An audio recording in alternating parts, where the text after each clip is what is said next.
बहुत बार ऐसा देखने को मिलता है, जो ज्यादा भगवान का पूजा पाठ करता है वही सबसे ज्यादा दुखी होता है, जबकि कोई नास्तिक आदमी जो भगवान को नहीं मानता, कभी पूजा पाठ नहीं करता, कभी संतों का संग नहीं करता, वह सबसे ज्यादा सुखी जीवन जीता है।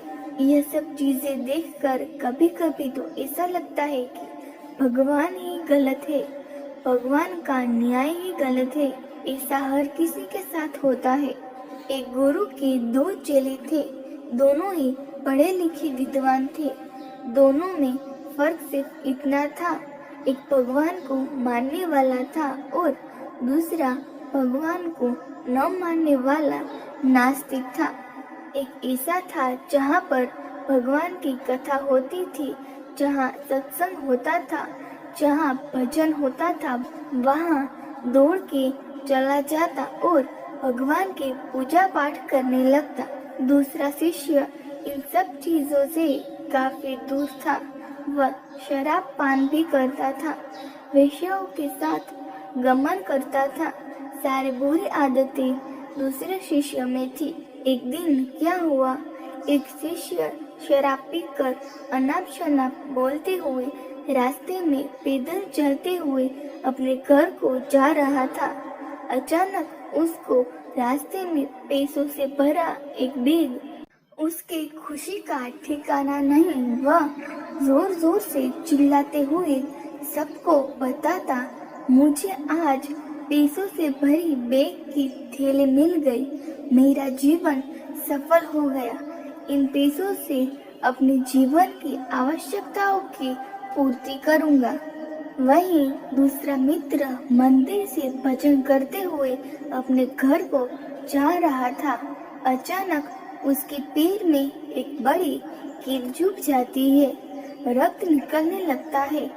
ठीक उसी समय दूसरा शिष्य भी वहीं पहुंचता है और हंसते हुए उसको बोलने लगता है, क्यों तुम्हें ही लगी जो सबसे ज्यादा पूजा पाठ करते हो, क्या दिया तुम्हारे भगवान ने तुम्हें? मुझे देखो, मैं कभी मंदिर नहीं गया, मैंने कोई भी काम अच्छा नहीं किया, मेरे घर में भगवान का मंदिर भी नहीं है, मैंने कभी अपने घर में सत्यनारायण की कथा नहीं कराई, भगवान के सामने कभी माथा नहीं टेका, फिर भी मैं कितना संपन्न हूँ, अमीर हूँ, मेरे पास पैसों की कोई कमी नहीं है, सबसे ज्यादा सुखी जीवन मैं जी रहा हूँ। अच्छे शिष्य को उसकी बात चुभने लगी। उसने मन ही मन विचार किया, हाँ, यह तो सच बोल रहा है, मैं कितना पूजा करता हूँ, मैं कितना भगवान को याद करता हूँ, फिर भी मैं इतना दुखी हूँ और वह कुछ भी नहीं करता, फिर भी इतना सुखी है। इतना सोचते हुए वह चला जाता है और यही प्रश्न गुरु से करता है। गुरुजी मुस्कुराते हुए बोले, भगवान जो करते हैं अच्छे के लिए करते हैं, जिसकी जैसी योग्यता होती है उसको उसी के अनुसार फल देते हैं। अब तुम्हारे प्रश्नों का उत्तर तुम जानते हो, भगवान ने तुम्हारे पैर में कील क्यों चुभाई और उसको पैसों से भरी हुई बैग क्यों मिली? सुनो, तुमने पिछले जन्म में बहुत पाप किया था, इसीलिए तुम्हारी आज मौत होने वाली थी। तुम बच गए क्योंकि तुम मंदिर गए थे, तुमने भगवान की पूजा की थी।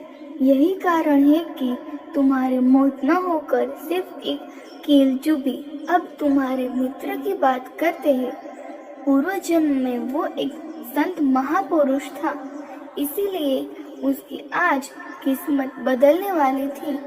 करोड़ों के संपत्ति का मालिक बनने वाला था, मगर इस जन्म में उसने कोई भी अच्छा काम नहीं किया, इसलिए पूर्व जन्म के फल के अनुसार उसको थोड़े पैसे ही मिले, जबकि वो अरबों के संपत्ति का मालिक बनने वाला था।